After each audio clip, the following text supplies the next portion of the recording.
भारत के मध्यकालीन इतिहास में यदि किसी एक शक्ति ने सदियों तक उत्तर और पश्चिम भारत की राजनीति को प्रभावित किया तो वह शक्ति थी राजपूत शक्ति।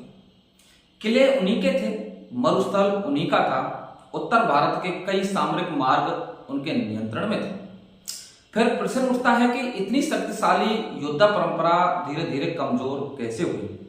क्या कारण केवल बाहरी आक्रमण थे या कमजोरी भीतर से आई? यही वह प्रश्न है जिसका उत्तर इतिहास की सबसे जटिल बहसों में से एक है।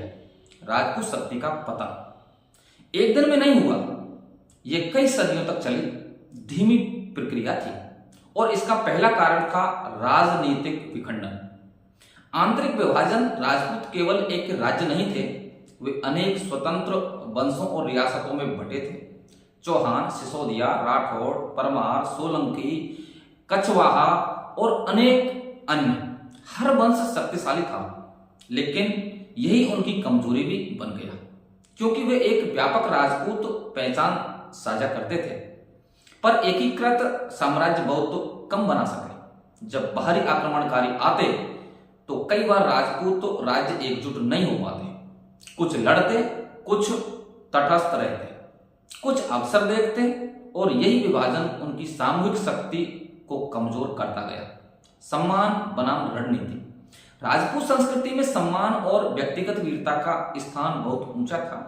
यह उनकी सबसे बड़ी शक्ति थी और कभी कभी सबसे बड़ी सीमा भी। कई युद्धों में व्यक्तिगत वीरता को रणनीतिक धैर्य पर प्राथमिकता दी गई। युद्ध केवल साहस से नहीं जीते जाते, रणनीतिक रसद, समय और अनुकूलन भी उतने ही महत्वपूर्ण होते हैं। बदलती युद्ध प्रणाली। समय के साथ युद्ध की प्रकृति बदल रही थी। मध्य एशिया से आने वाली सेनाएं तेज घुड़सवार, धनुर्धारी और गतिशील युद्धक रणनीतिक लाई गई। बाद में बारूद और तोपखाने का उपयोग बढ़ा, लेकिन कई राजपूत राज्यों ने नई सैन्य तकनीकों और रणनीतियों को धीरे अपनाया। जब तक अनुकूलन हुआ, राजनीतिक संतुलन बदल चुका था। आर्थिक चुनौती। युद्ध केवल तलवार से नहीं चलते, राजधन से चलते हैं। राजपूत राज्यों की आय अक्सर भूमि और क्षेत्रीय करों पर आधारित थी। इसके विपरीत कुछ उभरती शक्तियों के पास विस्तृत प्रशासनिक और कर तंत्र था, जो उन्हें बड़ी स्थायी सेनाएं रखने देता था। सीमित संसाधनों ने दीर्घकालिक सैन्य प्रतिस्पर्धा कठिन बना दी। गठबंधन की राजनीति। इतिहास को केवल लड़े या झुके के रूप में देखना अधूरा है। कई राजपूत राज्यों ने संघर्ष के साथ साथ गठबंधन की राजनीति भी अपनाई, विशेष रूप से मुगल काल में। कुछ राजपूत घरानों ने सामरिक सहयोग का रास्ता चुना, इससे उन्हें सत्ता स्थिरता और प्रभाव मिला। लेकिन साथ ही राजपूत शक्ति एक केंद्रीयकृत स्वतंत्र धुरी के रूप में कमजोर हुई। रियासत मॉडल। समय बीतने के साथ कई बड़े राजवंश क्षेत्रीय रियासतों में सिमट गए। वे स्थानीय रूप से प्रभावशाली रहे, लेकिन अखिल क्षेत्रीय शक्ति नहीं रहे। इसका अर्थ यह था कि राजपूत प्रभाव समाप्त नहीं हुआ, उसका स्वरूप बदल गया। ब्रिटिश काल का प्रभाव। ब्रिटिश आने के बाद युद्ध आधारित शक्ति की जगह प्रशासनिक और औपनिवेशिक संरचना ने ले ली। राजपूत रियासतें बनी रही, लेकिन उनकी सैन्य स्वतंत्रता सीमित। अब शक्ति का केंद्र दिल्ली या युद्ध भूमि नहीं, बल्कि औपनिवेशिक प्रशासन था।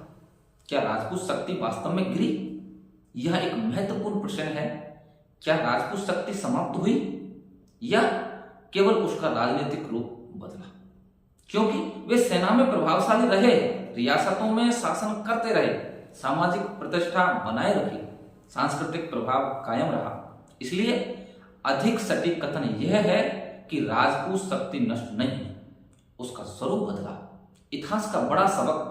राजपूत शक्ति का पतन हमें एक बड़ा सिद्धांत सिखाता है कि कोई भी शक्ति केवल वीरता से स्थायी नहीं रहती। उसे चाहिए एकता, रणनीति, अनुकूलन, आर्थिक शक्ति और बदलते समय के साथ स्वयं को पुनर्गठित करने की क्षमता। आज राजपूत इतिहास केवल अतीत की स्मृति नहीं है, यह भारत की सैन्य, सामाजिक और सांस्कृतिक पहचान का हिस्सा है।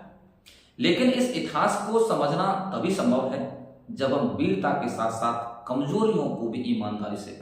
अब हमने राजपूत इतिहास की जड़ों से लेकर उसके उत्कर्ष और परिवर्तन तक की यात्रा देख ली है।